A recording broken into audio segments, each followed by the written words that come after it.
La ville de New York regorge de quartiers de différentes ethnies, dont le quartier chinois de Chinatown, qui constitue une enclave ethnique peuplée d'immigrants chinois. Chinatown est un quartier asiatique situé dans le sud de l'arrondissement de Manhattan à New York, empiétant ainsi sur les limites de la petite Italie.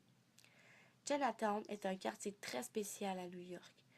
Ce sont les commerçants et les marins chinois qui ont commencé à arriver aux États-Unis en petit nombre au milieu du 18e siècle. Par la suite, les mines se sont mises à s'épuiser. Les Chinois se sont donc dirigés vers les grandes villes comme New York.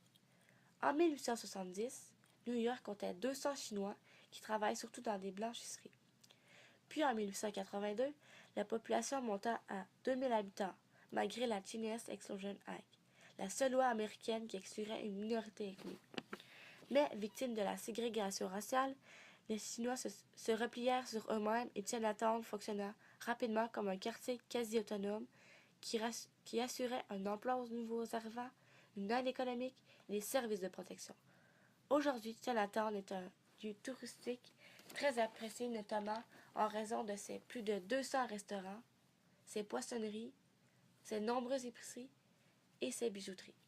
Ce quartier populaire, à la fois résidentiel et commercial, a augmenté de plus de 1500 habitants depuis le milieu du 18e siècle. Depuis quelques années, Chinatown célèbre le Nouvel An chinois. Des célébrations hautes en couleurs, les participants mettent le feu à des centaines de pétards destinés à chasser les mauvais esprits. On y retrouve aussi de la musique et de la danse à profusion. Un défilé chamarré emmené par le dragon dansant y est présent aussi. Tout cela se passe bien sûr dans les rues de Chinatown. De passage à New York, il faut faire un saut du côté des quartiers italiens pour l'ambiance, la tradition, mais aussi pour les nouveautés, dont la Petite Italie, un quartier italien de Manhattan au nord du Canal Street. Elle était délimitée par les rues Elizabeth, Mott et Mulberry. Auparavant, la communauté italienne issue de l'immigration vivait dans un secteur beaucoup plus vaste qu'aujourd'hui. La Petite Italie est surtout reconnue pour sa forte population d'immigrants italiens.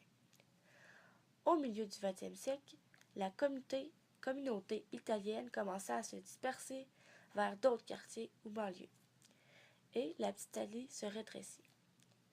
Il y a aussi le quartier voisin de Chinatown qui s'est étendu considérablement, empiétant largement sur la Petite Italie, ce qui fait que la zone nord, près du 100th Street, perdit également ses caractéristiques italiennes pour devenir un quartier sans style particulier.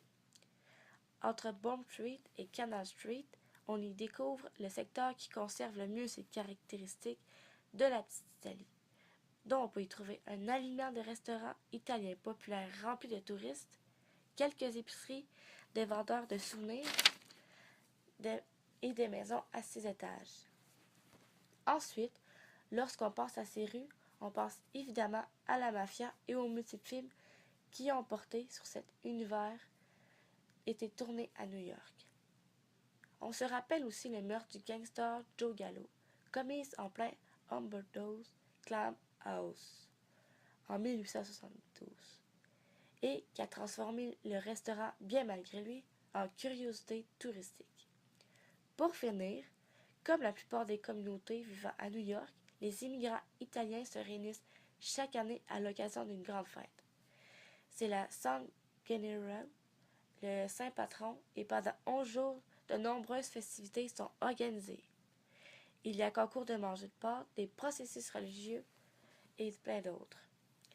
Bref, Chinatown et la Petite Italie, ce sont deux endroits à visiter absolument lors d'un voyage à New York.